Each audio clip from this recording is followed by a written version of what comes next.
Hi every one chemical bonding exam point of വ്യൂവിൽ വളരെയധികം important 3 to 4 questions വരുന്ന വളരെ ഇമ്പോർട്ടൻ്റ് ആയിട്ടുള്ള topic bond order, bond length, bond strength, hybridization, geometry and shape. ഇത്രയും ടോപ്പിക്കിൽ നിന്ന് എന്തായാലും നിങ്ങൾക്ക് 3 to 4 ക്വസ്റ്റ്യൻസ് ഉണ്ടാകും. വിത്തിൻ 10 സെക്കൻഡ്സ് നിങ്ങൾക്ക് എന്ത് ചെയ്യാൻ പറ്റും? വിത്തിൻ 5 to 10 സെക്കൻഡ്സ് നിങ്ങൾക്ക് ഈ പ്രോബ്ലംസ് ഒക്കെ സോൾവ് ചെയ്യാൻ പറ്റും. സെഷനിലേക്ക് പോകാം. ഫസ്റ്റ് വൺ, ഒരേ ഒരു കാര്യം നിങ്ങൾ മനസ്സിലാക്കുക. Bond order is directly proportional to bond strength, is proportional to bond dissociation enthalpy and inversely proportional to bond length. അതായത് നിങ്ങൾക്ക് ബോണ്ട് ഓർഡർ കണ്ടുപിടിച്ച് കഴിഞ്ഞാൽ നിങ്ങൾക്ക് ബാക്കിയുള്ളതൊക്കെ കണ്ടുപിടിക്കാൻ പറ്റും. എങ്ങനെ നിങ്ങൾക്ക് ബോണ്ട് ഓർഡർ കണ്ടുപിടിക്കാം നോക്കൂ. ഒരൊറ്റ കാര്യം നിങ്ങൾ ആലോചിക്കുക. നിങ്ങളോട് ചോദിക്കുന്നത് bond order from electrons 10 to 18 ആയിരിക്കും. അപ്പം ഞാനിവിടെ species, number of electrons, bond order എന്നിങ്ങനെ എഴുതിയിട്ടുണ്ട്. നോക്കാം നമുക്ക്. നിങ്ങളൊരൊറ്റ കാര്യം ആലോചിക്കുക. നൈട്രജന്റെ ബോണ്ട് ഓർഡർ എത്രയാണ്? 3 ആണെന്ന് ആലോചിക്കുക.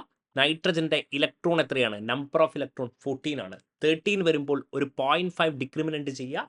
12 വരുമ്പോൾ പിന്നെയും 0.5.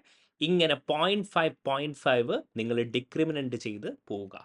ഇനി 14 മുകളിലേക്കാണെങ്കിലോ 15, 16 വരുമ്പോൾ അപ്പോഴും എന്ത് ചെയ്യുക? 0.5 എന്ത് ചെയ്യുക? ഡിക്രീസ് ചെയ്ത് നിങ്ങൾ പോവുക. N2 മൈനസ് 15 ആണ്. O2 16 എത്ര വരും? ബോണ്ട് ഓർഡർ 2 എന്ന് വരും. ഓക്കെ, അതേപോലെ O2 2 മൈനസ് എന്ത് വരും? 1 എന്ന് വരും. ഒരു കാര്യം കൂടെ നിങ്ങൾ ആലോചിച്ച് വെക്കുക. ഐസോ ഇലക്ട്രോണിക് സ്പീഷ്യസ്. ഐസോ ഇലക്ട്രോണിക് സ്പീഷ്യസ് എന്ന് പറഞ്ഞാൽ എന്താണ്? Same number of electrons. ഇവരുടെ ബോണ്ട് ഓർഡർ എന്തായിരിക്കും? സെയിം ആവും. അതായത് നൈട്രജൻ എത്ര ഇലക്ട്രോൺ ആണ്? 14 ഇലക്ട്രോൺ ആണ്. NO പ്ലസ് എന്ന് പറയുമ്പോൾ നൈട്രജൻ്റെത് 7 ആണ്, ഓക്സിജൻ്റെത് 8 ആണ്. പ്ലസ് എന്ന് പറയുമ്പോൾ -1 which means again this will be vote 14. C2 2 minus എന്ന് പറയുമ്പോൾ 12 പ്ലസ് 2 അഗെയിൻ എന്ത് വരും? 14 വരും. അപ്പോൾ എല്ലാത്തിലും ഇലക്ട്രോൺസ് 14 ആണ്. അങ്ങനെയാണെങ്കിൽ ഇവരുടെ ബോണ്ട് ഓർഡറും എന്ത് തന്നെയായിരിക്കും? യെസ്, ബോണ്ട് ഓർഡർ നൈട്രജൻ്റെ നമ്മൾ കണ്ടു കഴിഞ്ഞു, 3 ആണ്. ഇനി ക്വസ്റ്റ്യൻസ് ഇങ്ങനെ ചോദിക്കാം നിങ്ങളോട്. ബോണ്ട് സ്ട്രെങ്ത്തിൻ്റെ ഓർഡർ നിങ്ങളോട് ചോദിക്കുകയാണ് N2 C2 B2. ഇപ്പം നമ്മൾ കണ്ടു കഴിഞ്ഞു N2ൻ്റെ ബോണ്ട് ഓർഡർ എത്രയാണ്?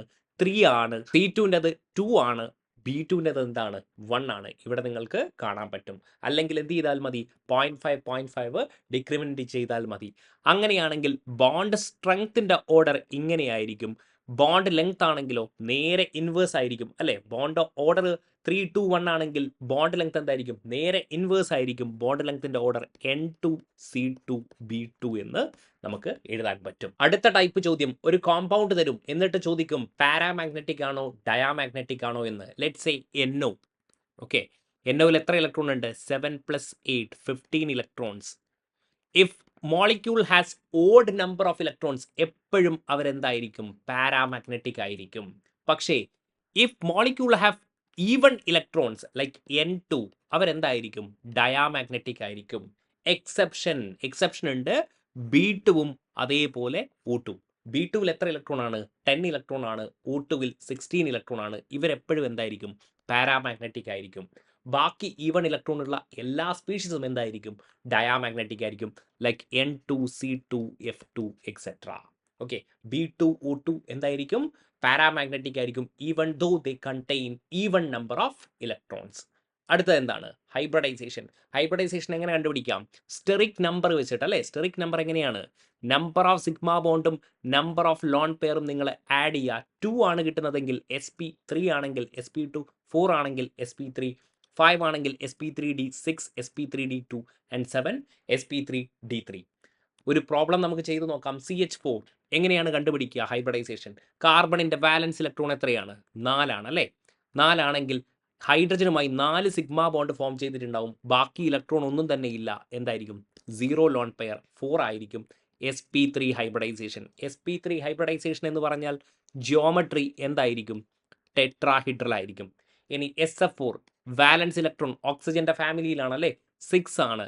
4 സിഗ്മ ബോണ്ട് ഫോം ചെയ്തിട്ടുണ്ടാവും. 2 ഇലക്ട്രോൺ ബാക്കിയായിരിക്കും അല്ലേ? വാലൻസ് ഇലക്ട്രോൺ എത്രയാണ്? 6 ആണ്. അപ്പോൾ ഒരു ലോൺ പെയർ ഉണ്ടാകും. 5 എന്ന് പറയുമ്പോൾ sp3d. ജോമെട്രി എന്തായിരിക്കും? ജോമെട്രി എന്ന് പറയുന്നത് ട്രയഗണൽ ബൈപിരമിഡൽ ആയിരിക്കും. ഷേപ്പ് പറയുകയാണെങ്കിൽ എന്തായിരിക്കും? ഷേപ്പ് എന്ന് പറയുന്നത് സീസോ ഷേപ്പ് ആയിരിക്കും. Seesaw shape. Okay, next one ClF3. നോക്കൂ, Cl ക്ലോറിന്റെ വാലൻസ് ഇലക്ട്രോൺ എത്രയാണ്? 7 അല്ലേ? അങ്ങനെയാണെങ്കിൽ 3 സിഗ്മ ബോണ്ട് ഫോം ചെയ്തിട്ടുണ്ടാവും, 4 ഇലക്ട്രോൺ ബാക്കിയാണ് അല്ലേ. 3 ഇലക്ട്രോൺ ഫ്ലൂറിനുമായിട്ട് ബോണ്ട് ചെയ്യാൻ യൂസ് ചെയ്തു. അങ്ങനെയാണെങ്കിൽ 2 ലോൺ പെയർ ആണ്. അങ്ങനെയാണെങ്കിൽ 5 sp3d. ജോമെട്രി എന്താണ്? ട്രയാഗണൽ ബൈപിരമിഡൽ. ഷേപ്പ് പറയുമ്പോൾ എന്തായിരിക്കും? ടി ഷേപ്പ് എന്ന് നമുക്ക് പറയാൻ പറ്റും. യെസ്. ആൻഡ് വാട്ടർ എന്താണ്?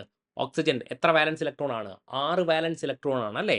6 വാലൻസ് ഇലക്ട്രോൺ, 2 സിഗ്മ ഹൈഡ്രജനുമായിട്ട് ബാക്കി 2 ലോൺ പെയർ എത്രയായിരിക്കും? 4 sp3. Geometry tetrahedral. ഷേപ്പ് എന്തായിരിക്കും? ബെൻഡ് ഷേപ്പ് ആയിരിക്കും. All right. ഇനി എപ്പോഴും ചോദിച്ചു വരുന്ന ഒരു ചോദ്യം, sp ഹൈബ്രിഡൈസേഷൻ എന്തൊക്കെ ഓർബിറ്റൽസ് ആണ് ഇൻവോൾവ് ആയിട്ടുള്ളത്? sp-യിലാണെങ്കിൽ ഒരു എസും any one of the p orbital. sp2 1s and any 2p orbital. sp3 1s and all 3p orbital. പക്ഷേ ചോദ്യം വരുന്നത് ഇവിടെ നിന്നാണ്. sp3d നോക്കൂ, 1s 3p, പക്ഷെ എന്തായിരിക്കും? ഒരു dz² ആയിരിക്കും. sp3d2 ആണെങ്കിലോ dz² ഉണ്ട്, അതേപോലെ dx² മൈനസ് y². sp3d3 ആണെങ്കിൽ dz² dx² minus y² and dxy.